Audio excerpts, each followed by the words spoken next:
Welcome to Focus on the Candidates. I'm Cynthia Pooler.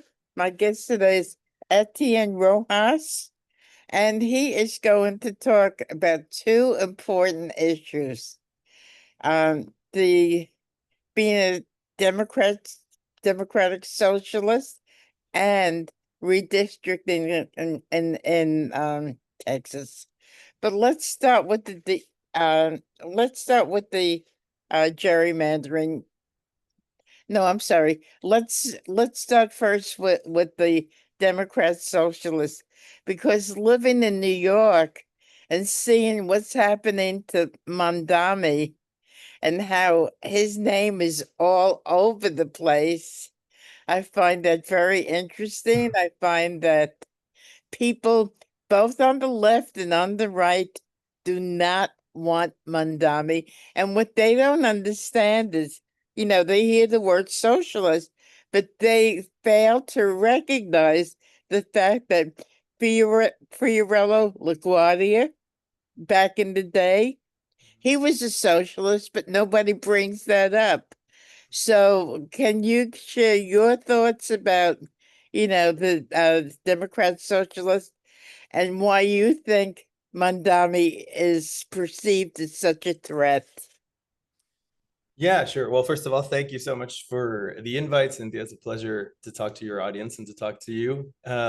So to just dive a little deeper into the historical roots of democratic socialism, the first progressive wave in the United States actually happened a bit over a century ago, which was right after the Civil War. You had Reconstruction efforts, and then you had like this huge takeover of this industrial elite that created huge levels of inequality, and then you had all these abuses of the working class. You had like child labor in these factories, basically everything that most of America would be opposed to today existed in the worst form. So it was basically a system of patronage and clientelism and corruption, right?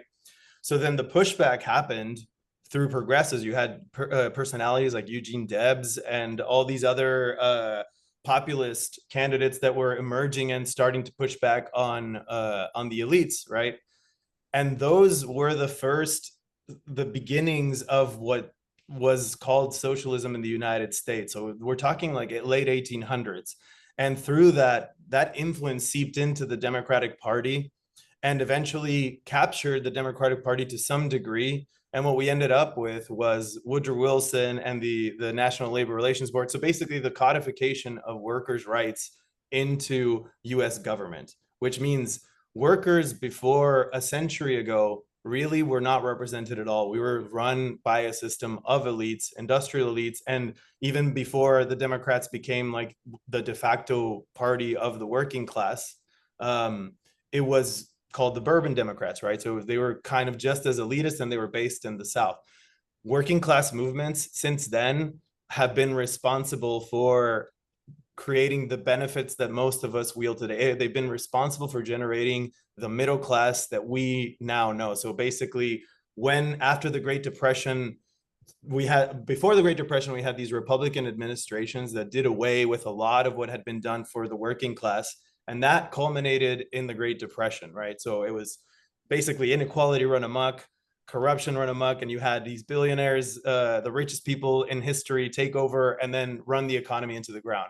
That's when FDR came in, and FDR implemented what would be something similar to what Mamdani is describing, right? So it's the beginnings of social democracy. It's creating regulations for corporations to not be able to dictate who gets what, to not be able to consolidate to the degree where we now have to just accept that they raise prices at will, that they take over entire industries, to create an environment in which people had an equal right to vote and were viewed equally under the law, to create worker protections and the right to unionize. So all of these things were basically necessary and quite popular in order to subdue the corruption that had taken over the US government, which is now being run by corporations at that time. And what we're seeing here with Mamdani is that we've reached again that point after 40 years of neoliberalism. corporations and big moneyed interests have once again seeped into the government to the point where they are regulating how it works rather than the other way around. So what we have is institutional corruptions. We have all of these candidates that emerge because they are pushing the interests of lobbyists of groups like APAC or big oil or big pharma. And those have all decided that the only way that you get into politics in this country is if you have their blessing, and if at the time that they want certain policies passed, you are going to say, okay, I'll do that. Like, as long as you put me in that place, I'll be your placeholder for power. What that means is that that comes at odds with what people need and what people want. So it's the reason why they've consistently voted against universal health care, which is immensely popular. They've voted against for environmental regulations, which are immensely popular, voted against raising the minimum wage. So they've basically disallowed all of these measures that most Americans are in favor of and most working class Americans require in order to live. And they've left us with options that are usually just, like, do you want the fascist one, which is like the worst one and basically hands the government over to them and has all of this inflammatory rhetoric like Trump has? Or do you want something middle of the road ish where you get, you have like a little bit of pushback, you put some band-aids on a broken economy, you give people a little bit more cultural acceptance, but at the end of the day, the economy is still run by a few actors that have control over most of those industries. And what Mamdani has done, not dissimilar again to what FDR did, not dissimilar to what LBJ did with Great Society, was basically say, like, it doesn't matter. It doesn't matter if you need to, like, basically you cannot go through the blessing of these corporations in order to help people, because what they are invested in is to keep power for themselves. So what he has done, same as Bernie Sanders, is say, well, I'm going to work within the community and I'm going to gain their support and I'm going to mobilize all these people who share my interests, which is the 90% bottom of the American economic structure. And I'm going to get them behind this project that says, no, you can't financialize housing. Housing is not just, some investment vehicle. It's a human right. People need to be housed. You can't financialize groceries. You can't just price people out from actually getting nutritious food or being able to feed their families. You can't price out people from education and just give, private education the reins on how education is given. Public education is an asset and needs to be protected. So all of these public systems that people require to survive, not even just to thrive, but to survive, he is coming out in protection of them. And he is saying corporations should not be allowed to dictate how American life happens and who gets what, right? And which politicians actually get a seat at the table. And that obviously has resonated across the board, because you get beyond the labels of socialism or whatever, and people read the policies and see it, and they're like, I mean, that sounds pretty good. Like, I am struggling to pay my rent. I am struggling every time I go to the grocery store. I do want, like, my kids to be able to have a decent education regardless of my zip code. I do want the environment to be protected because we all depend on it to survive. So it's like Mandani himself said, like, call it what you, that phrase by Martin Luther King, call it socialism or call it what you will, but it is translated into a democratization, not just of the political system, but of the economy, where people's voices in who gets what actually matters and gets implemented into law. It doesn't have to get vetted by big corporations that control the government if it comes from the bottom. I live in Albany, New York. I live around the corner from the governor's mansion. So me and my friends, we would see Cuomo every now and then walking his dog and so forth. So when he resigned, they say he resigned in disgrace. Nobody liked him. Okay, now and then all of a sudden he jumps into the mayor's race of New York City, and he was more or less considered the front runner. Mm-hmm. Nobody else was catching up to him. So he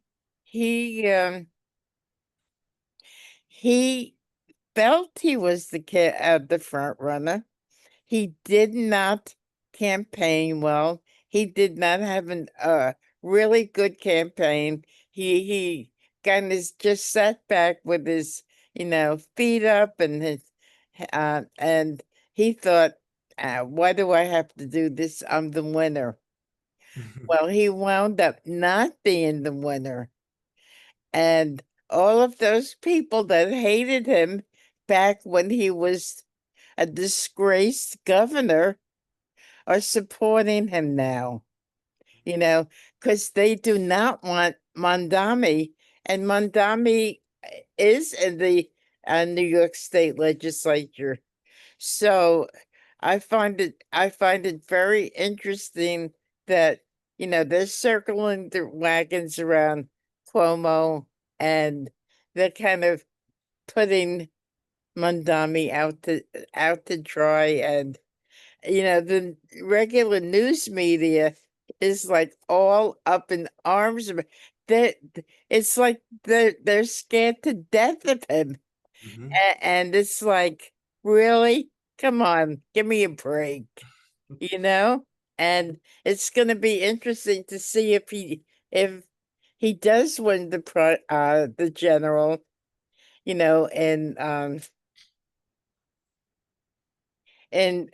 November. And I think it's going to be a very interesting time. So, you're a DSA member. Uh, Yep. And so is Alexandria Ocasio-Cortez. She is also. Why is Mondami the one that everybody fears and everybody else is, okay, well, he's a Democrat socialist, or she is, and okay, we'll just let that slide.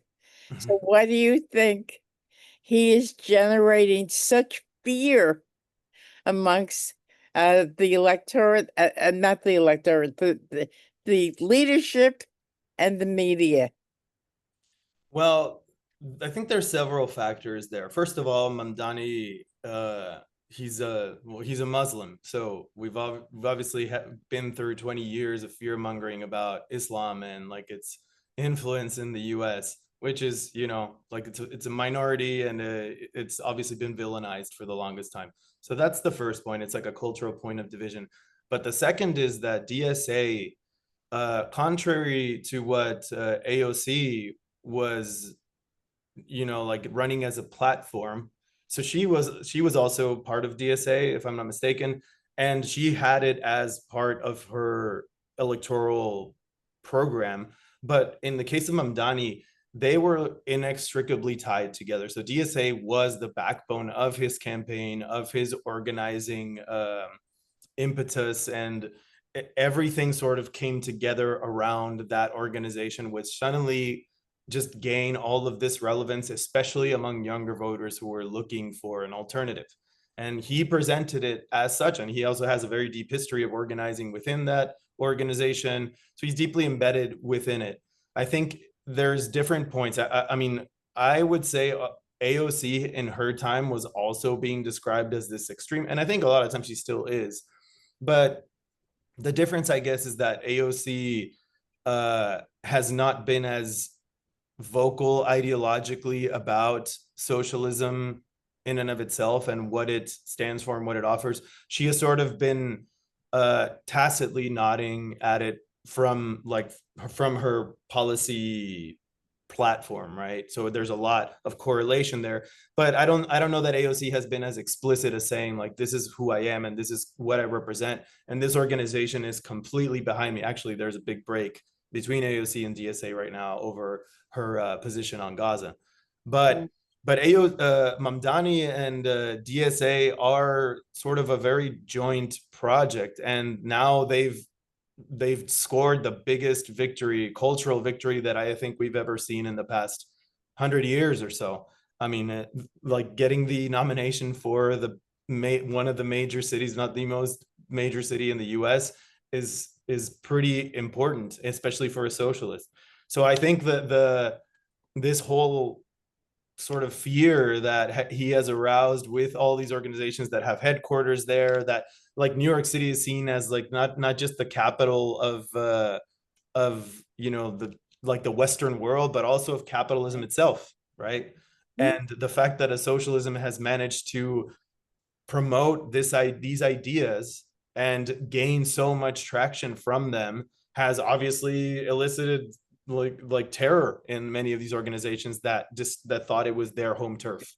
Question, wasn't LaGuardia a Republican? I'm not I'm not actually sure, but I I would think so. I would doubt that he is a I mean let's see. I mean we could ask we could let's see. Um,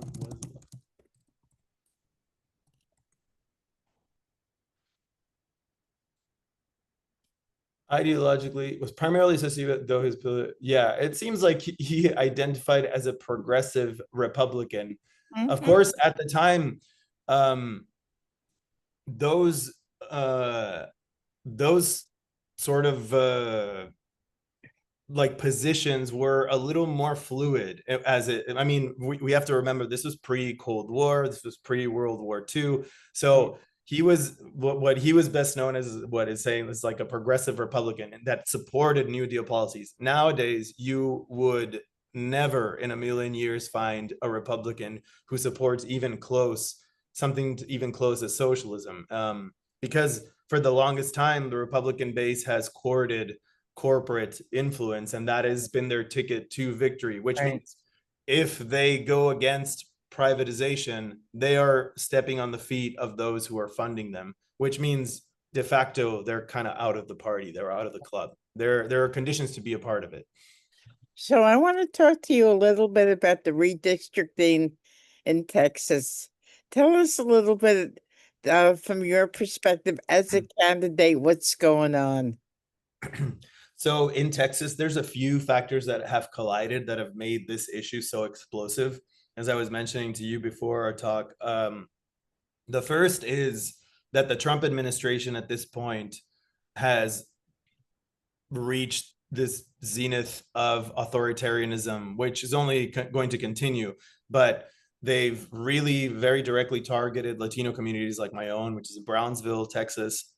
And many of these districts have been hard hit, not just economically, but culturally and morally.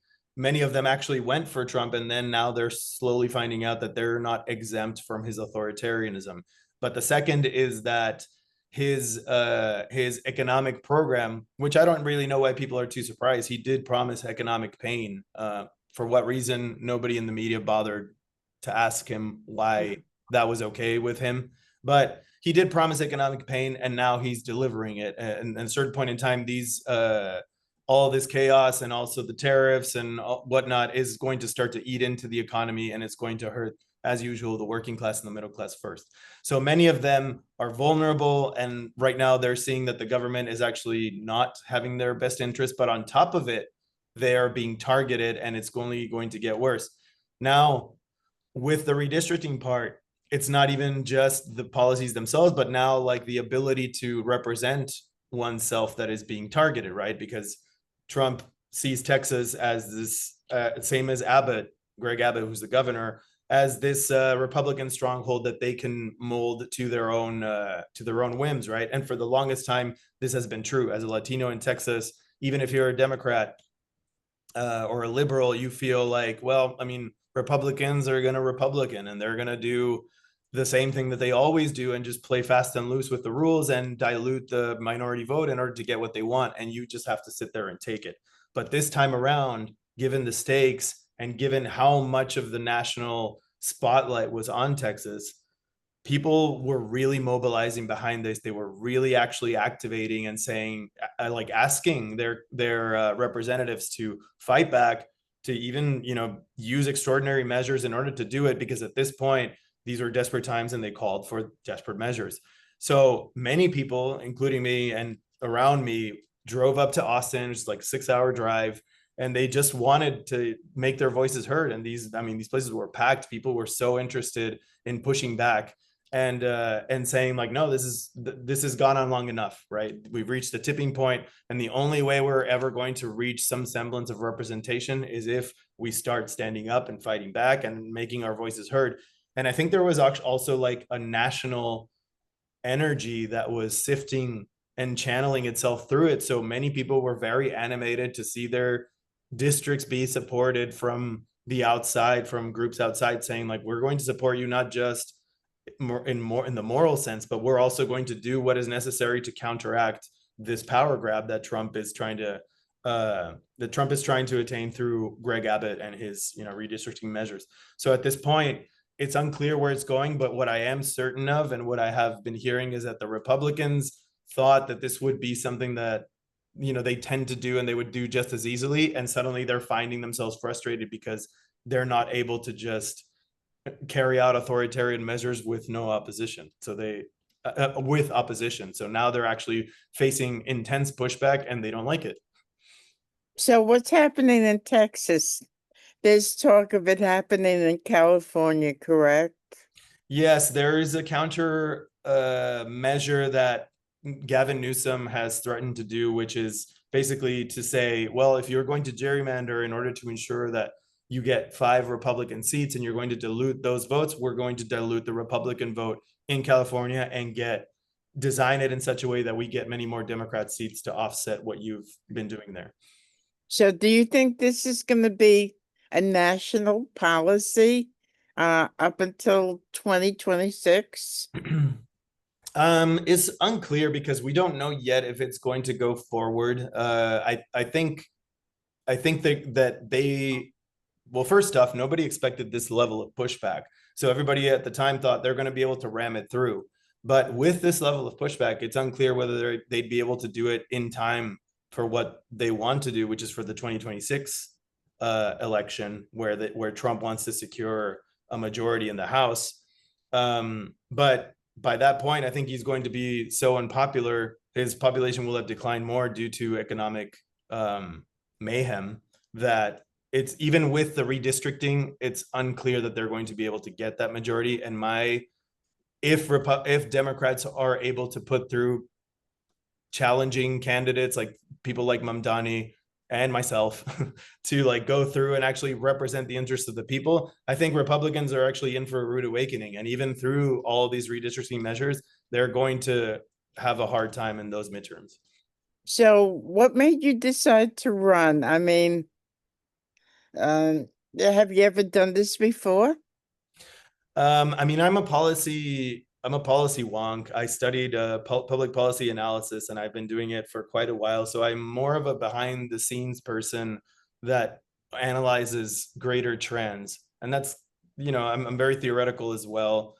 Uh, but at this point in time, it just felt like it was sort of cowardly to sit it out and look at it from my outside lens, especially as my community was being embattled and threatened, and where I realized like, oh, the Democrats are actually not even seeing like where we're at. It seems like they're sort of handling this as if it was business as usual instead of an actual critical turning point in the political structure of the United States. And in that progress, I think a lot of people are going to get hurt and a lot of people are going to lose their livelihoods. So it's going to be a very rough ride, which made me feel that I needed to step in and do something. If I had all of this education and background and pushback to offer, and maybe a voice that my community could channel in through, I needed to use it, if at the very least for them, because at the end of the day, I am what I am and I have what I have because of my community, not through any just single merit of my own. So if somebody wants to contribute to your campaign or volunteer for your campaign, how could they do so? So they could go to etienneforcongress.com, which is ETIENNEFOR and then congress.com all together. Or they could also look me up in Act Blue, and I think my account should appear there. Etienne for Texas 34, which is my district.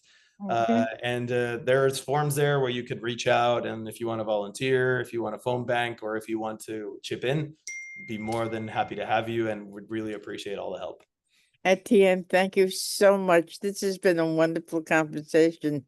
You've been listening to Etienne Rojas. I'm Cynthia Pooler. This is Focus on the Candidates. If you like this show, please subscribe to my YouTube channel. Uh, I'd love to talk with you again. And thank you, everybody, for listening. Have a great day. Anytime. Thanks, Cynthia, and hello to your audience.